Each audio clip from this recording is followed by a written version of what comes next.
Muy buenas noches, reciba un atento y cordial saludo, estimado maestro Juan Carlos Paz Hernández. Mi nombre es Axel Rivas de Quintanilla y en esta oportunidad voy a presentar la resolución de los 4 casos planteados en la actividad. Más que repetir el contenido escrito del trabajo, quiero explicar cuáles fueron los aspectos que consideré determinantes para tomar una decisión en cada caso, porque es precisamente algo que me dejó este ejercicio, que es que en materia penal no basta con preguntarnos si ocurrió un hecho delictivo, también tenemos que preguntarnos si ese hecho puede atribuirse con suficiente certeza a la persona que está siendo procesada y si realmente concurren todos los elementos del delito que se pretende imputar. En los 4 casos encontré problemas diferentes. En el primero, el punto principal está en distinguir el tráfico de drogas de una conducta que puede permanecer en el ámbito del propio consumo. En el segundo, tenemos una intervención posterior sobre un vehículo sustraído y además un problema interesante de aplicación de la ley penal en el tiempo. En el tercero, tenemos varias ventas del mismo inmueble y debemos determinar si estamos ante un incumplimiento civil o frente a verdaderas estafas. Y el cuarto, para mí, plantea sobre todo un problema de prueba y de autoría. Voy a explicar cada uno. En el caso número 1, Saúl y Carlos. Aquí mi decisión fue diferente para cada uno de los acusados. Respecto de Saúl, considero que corresponde una sentencia condenatoria por tráfico ilícito regulado en el artículo 33 de la Ley Reguladora de las Actividades Relativas a las Drogas. ¿Y por qué llegué a esa conclusión? Porque no valoré de manera aislada el hecho de que Saúl tuviera marihuana. Para mí aquí lo determinante fue analizar todas las circunstancias que rodearon el hallazgo. Los soldados observan previamente un intercambio entre dos personas. Una entrega un objeto y recibe dinero. Después se produce una persecución y cuando Saúl es intervenido, le encuentran 23 porciones de marihuana y $100 en billetes de diferentes denominaciones. Entonces, tenemos varios elementos que convergen. Existe un intercambio previo, es decir, existe droga dosificada en múltiples porciones y existe dinero. Cuando esos elementos se valoran conjuntamente, considero razonable concluir que la droga estaba destinada a circular hacia terceros. Por eso no califico la conducta como una simple posesión, sino como tráfico ilícito. Ahora bien, con Carlos mi conclusión cambia completamente. Y aquí me parece importante hacer una separación porque el hecho de que dos personas sean detenidas juntas no significa que necesariamente las dos tengan la misma responsabilidad.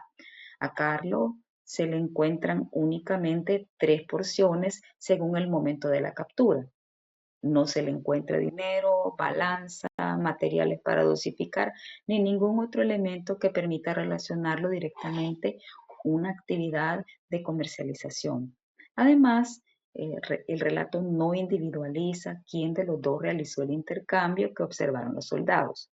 Por eso consideré que respecto de Carlos no se logró demostrar esa finalidad de tráfico. Aquí cobra importancia la idea de la conducta autorreferente. Si una persona posee una cantidad reducida de droga y no existen elementos adicionales que demuestren que pretende transferirla a terceros, esa conducta puede mantenerse dentro de la esfera del propio consumo. Y esto es importante porque no podemos convertir automáticamente toda posesión de droga en tráfico. La finalidad del tráfico tiene que demostrarse, pero además encontré otro problema. Al momento de la captura se dice que a Carlos le encontraron 3 porciones. Sin embargo, cuando llegamos a la prueba físico-química, aparece únicamente 2 porciones como evidencia. Entonces, inmediatamente surge la pregunta, ¿qué ocurrió con la tercera porción?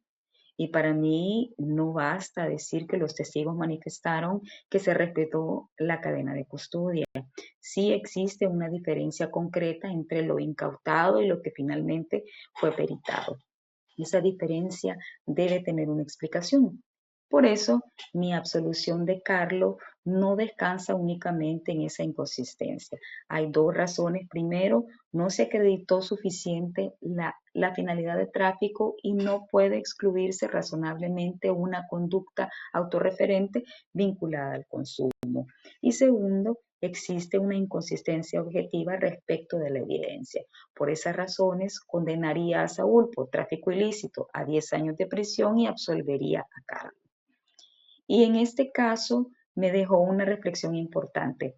En derecho penal tenemos que individualizar responsabilidades. No podemos trasladar automáticamente a una persona los elementos incriminatorios encontrados en poder de otra solamente porque estaban juntas. Caso número 2, Julián y el vehículo. Mi decisión acá fue considerar la conducta de Julián como receptación e hice una distinción que considero fundamental. El vehículo de Romeo fue sustraído, eso está claro. Pero una cosa es demostrar que Julián estaba relacionado posteriormente con ese vehículo y otra muy diferente es demostrar que Julián fue quien participó en su sustracción. La prueba no lo ubica en el lugar donde Romeo dejó estacionado el Toyota. Tampoco existe un testigo que diga que observó a Julián llevándose el vehículo. Lo que sí tenemos es que posteriormente la policía encuentra el automóvil mientras estaba siendo desmantelado por varias personas y Julián es el único que logra ser capturado. Por eso considero que no podemos responsabilizarlo por el apoderamiento inicial. Su intervención aparece después de consumada la sustracción y esa diferencia temporal es precisamente la que me lleva hacia la receptación. También tuve cuidado con otro dato del caso. Se dice que Julián aparece en registros policiales como integrante de una banda dedicada al robo y hurto de vehículos. Para mí, eso no puede convertirse en prueba de que cometió este hecho. No podemos decir cómo supuestamente pertenece a una banda que roba vehículos, entonces seguramente robó este vehículo. Eso sería acercarnos peligrosamente a un derecho penal de autor. A Julián debemos juzgarlo por lo que pueda probarse que hizo en ese caso concreto. Ahora, en este caso, tiene una particularidad adicional que me pareció muy interesante. Los hechos ocurrieron el 24 de septiembre de 2024, pero posteriormente hubo una reforma del Código Penal.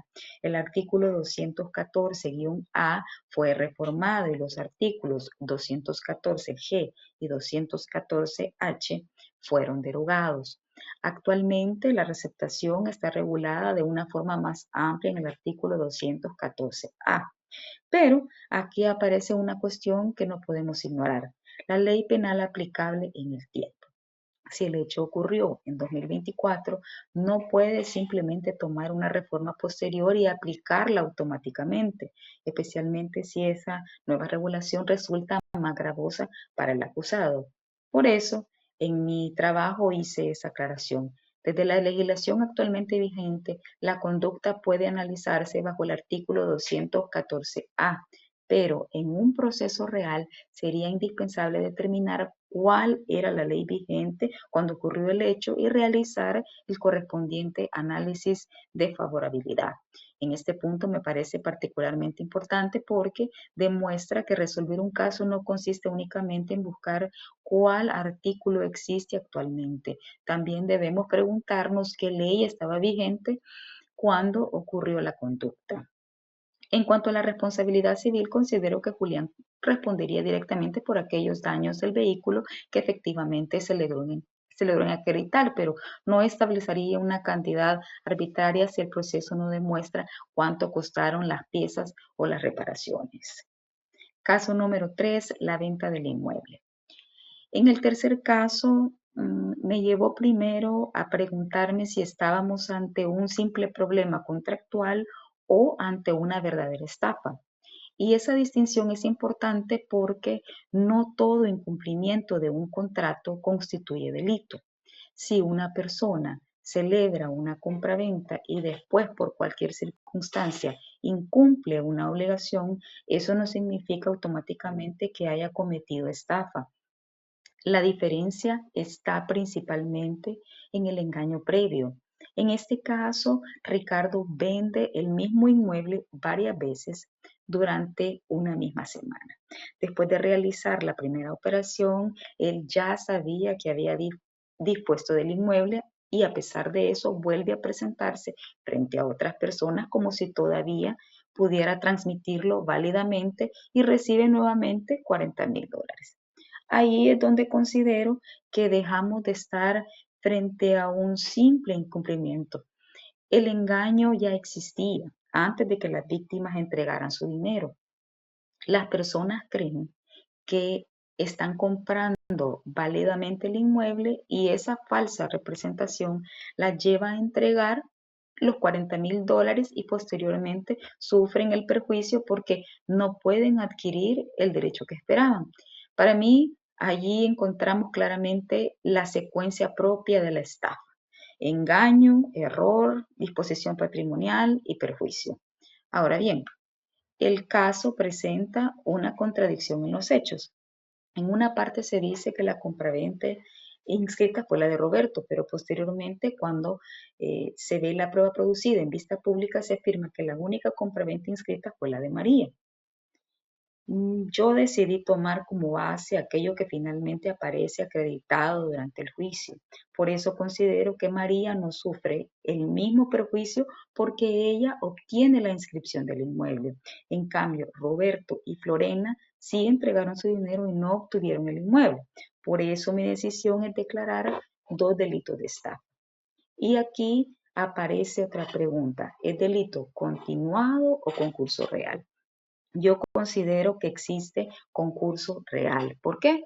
Porque tenemos víctimas distintas, actos de disposición distintos y patrimonios diferentes afectados. Cada víctima entrega individualmente su dinero y cada una sufre su propio perjuicio. El hecho de que Ricardo utilice prácticamente la misma forma de engañar no convierte todo en un solo delito. Por eso considero que son dos estafas independientes en un concurso real. En materia civil, Ricardo debe responder directamente frente a Roberto y Florena por las cantidades que entregaron y por aquellos perjuicios adicionales que logren acreditarse. Caso 4: Rogelio y las llantas del vehículo. En el cuarto caso, quizás podría parecer inicialmente que la solución es sencilla. Tenemos 4 llantas cortadas, tenemos a Rogelio molesto porque los estudiantes estacionan frente a su vivienda y tenemos a una persona que aparentemente lo relaciona con lo ocurrido. Pero cuando analicé la prueba encontré un problema importante. Una cosa es demostrar que las llantas fueron dañadas y otra es demostrar que Rogelio fue quien las dañó. Víctor, propietario del vehículo, no observó cuando alguien cortó las llantas. Los agentes Oscar y Alberto tampoco lo observaron. Ellos llegan después. La persona que tiene conocimiento directo de circunstancias importantes es Raúl. ¿Y qué ocurre con Raúl? No comparece a la vista pública porque se encuentra fuera del país y Fiscalía decide prescindir de su declaración. Aquí aparece entonces el problema de la prueba de referencia. Víctor puede declarar perfectamente sobre lo que él percibió: que dejó su vehículo, que regresó, que encontró las llantas dañadas y cuánto daño sufrió. Pero Víctor no puede transformar en conocimiento propio aquello que Raúl le contó. Si dice: Raúl me dijo que Rogelio lo hizo, ya estamos ante información que proviene de otra persona y esto tiene consecuencias importantes para el derecho de defensa. Si Raúl estuviera presente, la defensa podría preguntarle: ¿desde dónde observó? ¿A qué distancia estaba? ¿Vio realmente el momento en que cortaron las llantas? ¿Había suficiente visibilidad? ¿Por cuánto tiempo observó? Pero si Raúl no está, ese ejercicio de contradicción no puede realizarse de la misma manera. También tenemos la manifestación de Rogelio diciendo que estaba cansado de que los estudiantes estacionaran ahí. Pero para mí eso demuestra como máxima un posible móvil. Y aquí haría una distinción sencilla. Tener un motivo para cometer un delito no significa haberlo cometido. Rogelio nunca dice expresamente: yo corté las llantas, Por tanto, no considero correcto convertir su molestia en una confesión. Así que, aunque exista un daño material y existan circunstancias que pueden generar sospecha, permanece una duda esencial sobre la autoría. Y esa duda permanece después de valorar la prueba. No puedo llenar ese vacío mediante suposiciones. Por esa razón, mi decisión sería absolver a Rogelio, tanto penalmente como respecto de la responsabilidad civil derivada del delito dentro de este proceso, porque tampoco quedó suficientemente demostrado que él haya sido quien produjo materialmente el daño. Para concluir, después de resolver estos 4 casos, considero que todos tienen algo en común. Nos obligan a separar lo que parece haber ocurrido de aquello que jurídicamente podemos tener por probado. En el caso de Saúl existen elementos suficientes para afirmar una finalidad de tráfico, pero esos mismos elementos no pueden trasladarse automáticamente a Carlos. En el caso de Julián, podemos relacionarlo con el vehículo después de su sustracción, pero eso no significa que podamos afirmar que participó en el apoderamiento inicial. Además, debemos respetar la ley penal aplicable según el momento en que ocurrió el hecho. En el caso de Ricardo, no condenamos simplemente porque incumplió una compraventa, sino porque encontramos un engaño previo que provocó disposiciones patrimoniales y perjuicios independientes. Y en el caso de Rogelio, aunque existen circunstancias que generan sospecha, la sospecha no puede sustituir la prueba suficiente de autoría. Creo que esa es una de las principales enseñanzas que me deja esta actividad. Resolver un caso penal es individualizar la conducta, analizar la prueba y justificar cada conclusión, tanto cuando se condena como cuando se absuelve. La presunción de inocencia no significa ignorar los indicios existentes, significa exhibir que esos indicios alcancen el nivel necesario para destruirla. Y cuando eso no ocurre, la absolución no representa una falta de respuesta del sistema, sino la consecuencia de aplicar correctamente la garantía del proceso penal. Con esto concluyo la presentación de mi análisis y resolución de los 4 casos. Muchas gracias, maestro Paz Hernández, por su atención y guía en todo este proceso académico. Buenas noches.